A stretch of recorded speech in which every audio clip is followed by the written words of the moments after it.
High বন্ধুরা, সবাই কি করছো, কেমন আছো? তো এখন আজকে হচ্ছে মঙ্গলবার, আর এখন 10টা বাজেনি, 5 মিনিট বাকি আছে।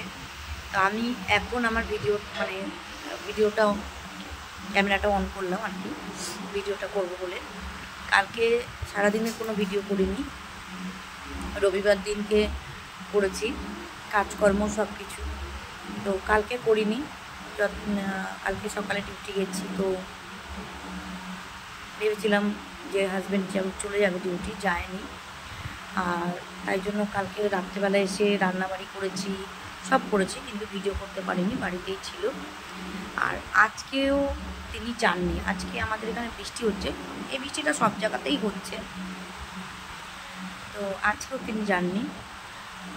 তাই আজকেও যথারীতি ভিডিও সেই একই রকম।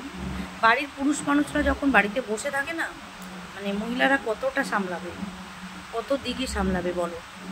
মানে পুরুষরা যদি কুড়ে হয়, অলস হয়, তাহলে সেই সংসার কোনোদিনও উন্নতি হয় না। একটা সংসারের আয় উন্নতির পিছনে, সংসারটাকে দাঁড় করানোর পিছনে দুজন হাজব্যান্ড ওয়াইফ দুজনেরই মানে অবদান থাকে। যারা হাউস ওয়াইফ তারা বাড়ির সমস্ত কাজ করে, আর যারা বাইরে কাজ করে তারা বাড়ির কাজ তো করেই, প্লাস বাইরের কাজও করে। তো আমি সব দিক মেয়েকে ছোটোর থেকে সামলাচ্ছি, মানে সব কিছু। এখন মেয়ে এত বড় হয়ে গেছে, কলেজে পাস পড়ছে, তখন মানে সেই ছোটোর থেকে এখনও পর্যন্ত পড়তে দেওয়া, নিয়ে আসা, নিয়ে দেওয়া, সব এভরি কিছু আমার মাথায় হেঁটে। আর সেরকমই এখনও, আগেও যেরকম ছিল, মানে ব্যাচেলার লাইফ বিলং করছে, কোনো ব্যাপার নেই তার। সে দিব্যি ডিউটি অ্যাবসেন্ট করছে, বাড়িতে রয়েছে, ঘুরছে ফিরছে, খাচ্ছে। যেদিন মনে হবে ডিউটি যাওয়ার সেদিন যাবে, যেদিন মনে হবে না যাবে না। আর আমি সেই সকালবেলা ঠেঙিয়ে, বৃষ্টির জল ঠেঙিয়ে নিয়ে কাজে গেলাম, কাজ থেকেই এখন আসলাম। এসছি অনেকক্ষণ, এসেছিলাম একটু পার্লারে ঢুকেছিলাম, কারণ রবিবারে আমার আর সময় হয় না, তাই একটুখানি আইব্রোটা করে আসলাম। তো তাই নিজেকেও তো একটুখানি লাগে বলো। তো মেয়েকে বললাম যে তুই একটুখানি আলু ভাজা কর আর ভাত কর। তো আলু ভাজা বসিয়ে দিয়েছিস, আলু ভাজাটা বসিয়ে দিয়েছে। শরীরটা ভালো লাগছে না, ট্রেনের মধ্যে একটা মানে চিপস খেয়েছি, তারপর থেকে শরীরটা বোধহয় গ্যাস হয়ে গেছে না কি জানি না, শরীরটা মানে অস্বস্তি লাগছে। তো এই হচ্ছে বন্ধুরা আমার পরিবারের কথা। তোমাদের কি বলবো, বললাম না ঘুম পাচ্ছে, আমার প্রচুর ঘুম পাচ্ছে। তো সারাক্ষণ কাজকর্ম করে সব কিছু করে তাকে সব কিছু করে দেওয়ার পরেও সে বলবে যে আমি কি করি। আমার বাড়িতে এই বাড়িতে আজকে এত বছর বিয়ে হয়ে গেল, 22 বছর বিয়ে হয়ে গেল, কি করি আমি? আমার কোনো অধিকার নেই বাড়িতে। 20 বছরতে কোনো অধিকার নেই। 20 বছর ধরে আমি মানে ছাইতে জল ঢালছি, কোনো অধিকার নেই। তাহলে বলো, মেয়েদের নিজের বাড়ি থাকাটা খুব দরকার। নিজের ওই কাগজে কলমে তোমার নামটাই থাকতে হবে। চলো, অনেক জ্ঞান দিলাম, জ্ঞানের কথা। আর দুঃখের কথা কি বলবো বন্ধুরা, বাড়ির ছেলেরা অলস হলে সেই সংসার কোনো দিনও দাঁড়াবে না। তুমি যতই করো, দাঁড়াবে না।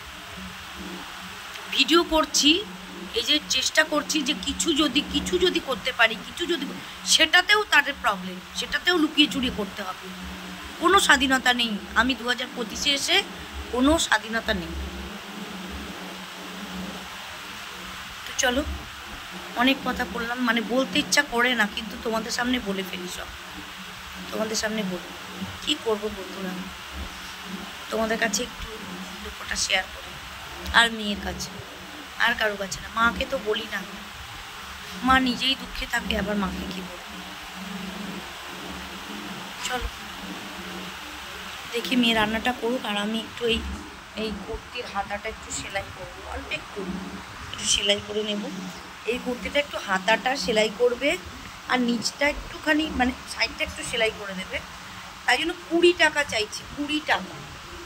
কিচ্ছু না, মানে কোনো হাতা লাগাতে হবে না, কিচ্ছু না, জাস্ট হাতাটা একটু সেলাই করতে হবে। 20 টাকা চাইছে। মানে মানুষ কীভাবে মানুষকে লড়তে পারে। তো চলো, আমি আলুটা ভাজতে ভাজতে আমি একটু হাতাটা সেলাই করে নিই, তারপরে ভেজে নিয়ে আসুক। যদি না আসে ঘরে তাহলে তোমাদের দেখাচ্ছি, ভিডিও করবো, আর না হলে এখানেই গুড নাইট করে দেবো। না, একবার বলবো।